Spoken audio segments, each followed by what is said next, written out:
everyone! Welcome back to my channel. And today is the day I face my fear of starting a new project. Every time I try to start this project, I've always is scared because if I don't do it perfectly, if I don't figure out all in my head, it might not turn out well. And so I keep on putting it off and yeah. But today I'm going to do it. For this project, I'll be doing a two-piece set with a simple bandeau top that ties at the front and a shirred back to make it more comfortable to wear. And for the bottom, I'll be creating a wrap circle skirt that has large ruffles at the bottom. Let's get to it. So for this project, I think there are only 3 measurements I need, which are the bust, waist, and then the length. So here is the fabric that I'll be using. There's a slight chance that I'll look like a big picnic blanket and it won't turn out well. But we're here. We're going to do it. And first thing first, I'm gonna be ironing this.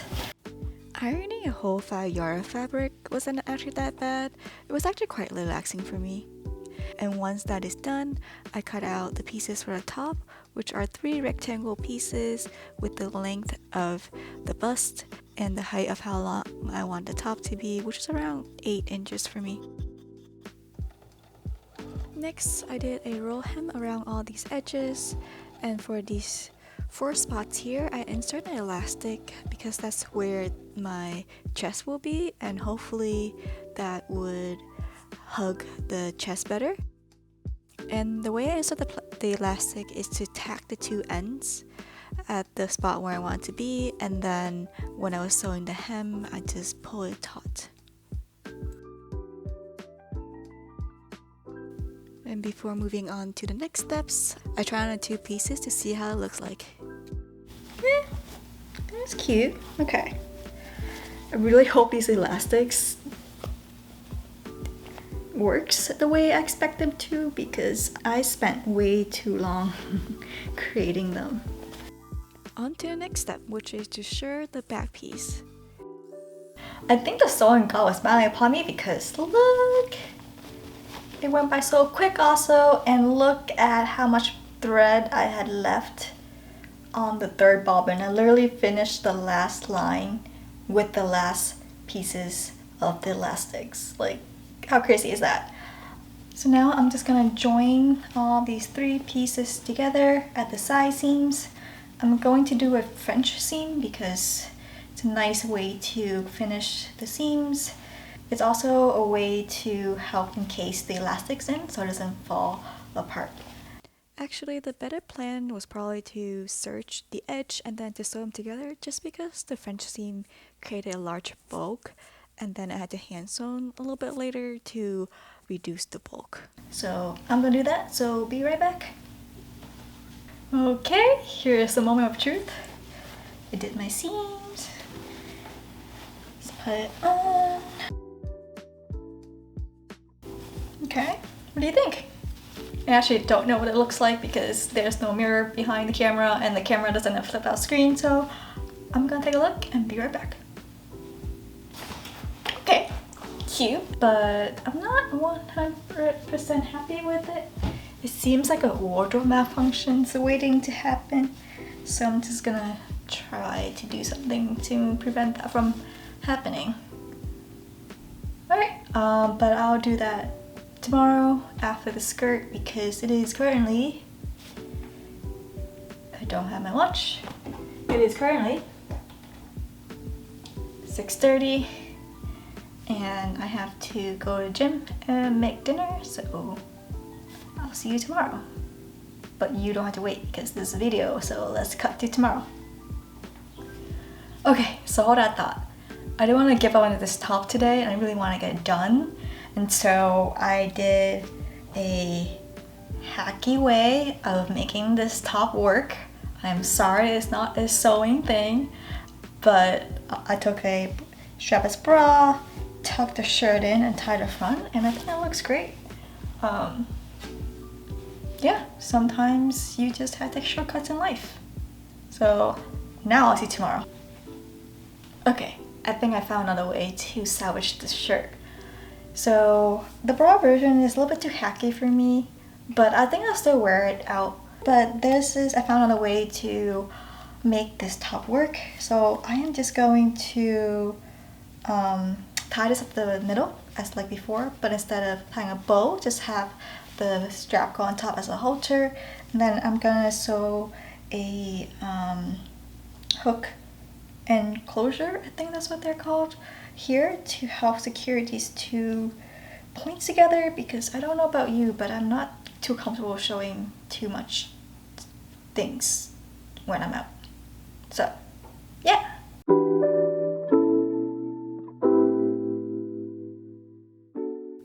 Here I'm just folding the fabric in half again.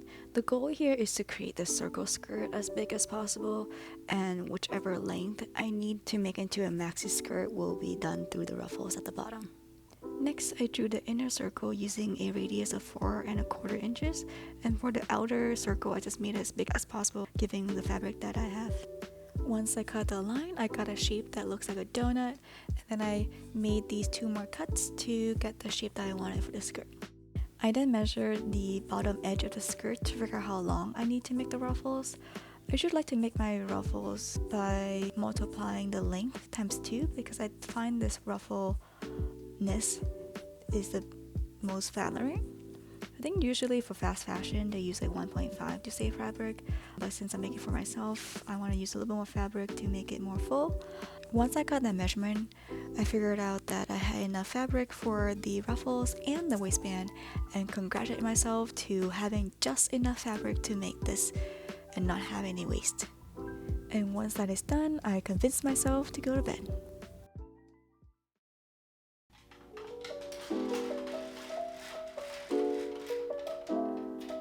I got my matcha. Oh yeah. It is 8:18 and we're gonna start sewing. So first I'm going to make the waistband by combining all the waistbands or all the seams together to make one long waistband, and then I'm going to what should I do first? I think I'll also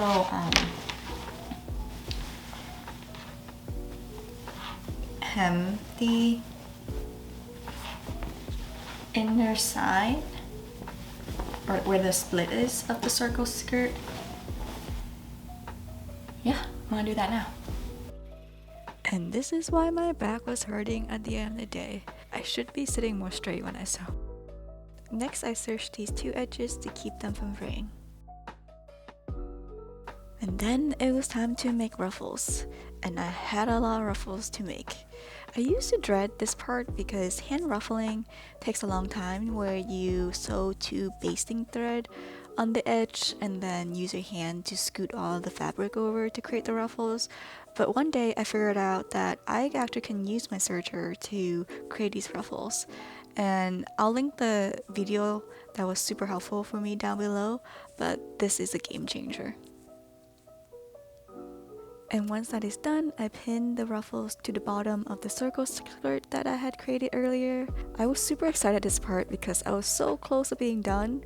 Like once I pin the ruffle on, sew it to the skirt, put the waistband on, I'll be done. Except this is where I found out I did not have enough ruffles. Okay, I did my math wrong and I don't have enough of the ruffles. So here's the plan. Probably the only plan. Go get more fabric. Okay, be right back.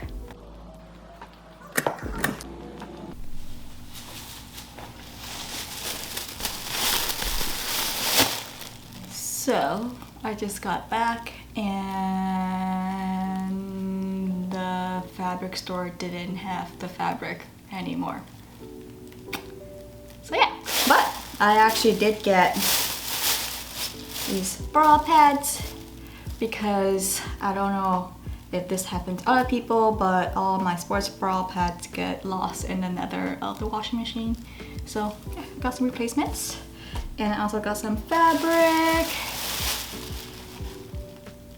for the next project, or whichever project, if I ever get to it. So yay!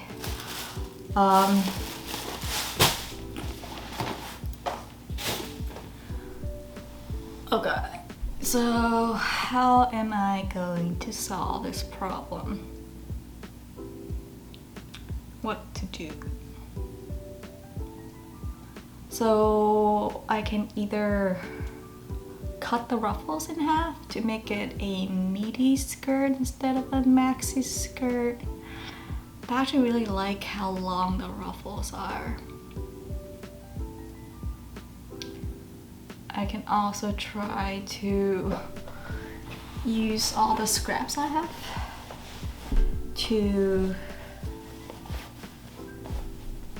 make it work.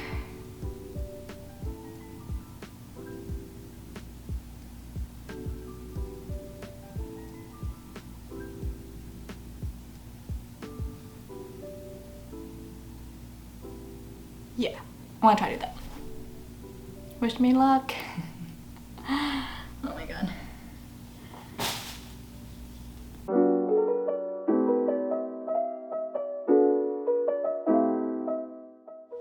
Okay, I think I got it. I hope. If not, these are the only scraps I have left. And yeah. So I'm just gonna do everything the same as I have done with the previous ruffle. Sew the seams together, and then hem it, and then ruffle it using the serger. So. And that only took an hour of my life. But life is a journey, not the destination, right? Well, by this point my energy was pretty low, but here I am just pinning all the newly made ruffles together, hoping and praying it would all work out. Next, I thought it was a great idea to skip a step and just use the serger to attach the ruffles to the bottom of the circle skirt. And lo and behold, that was not the best idea I had that day. Okay, so I'm done putting that together, except going through, I realized some places I did stupid thing like catching some of the fabric underneath and wasn't really paying attention underneath. So I'm just gonna try to go and pick that out. I'm a little bit worried in some places where the knife cut the material. Right here. Oh my god, okay.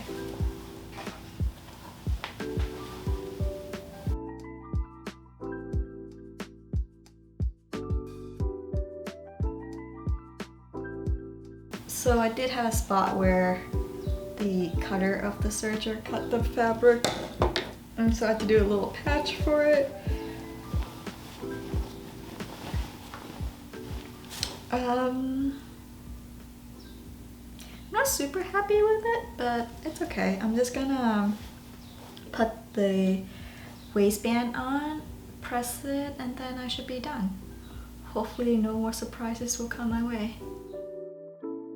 So despite all the difficulties I ran to this project, I wanted to finish the project strong, and so I actually attached the back of the waistband using hand sewing to make it an invisible stitch. When you look at the waistband, you don't really see a lot of the stitching. It's a small detail that no one sees, but it makes me happy.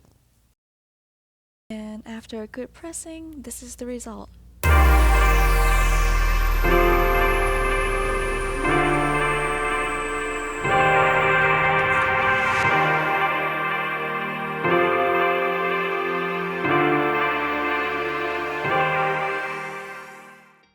Despite all the roadblocks that I encounter along the way, I really love the way this dress turned out.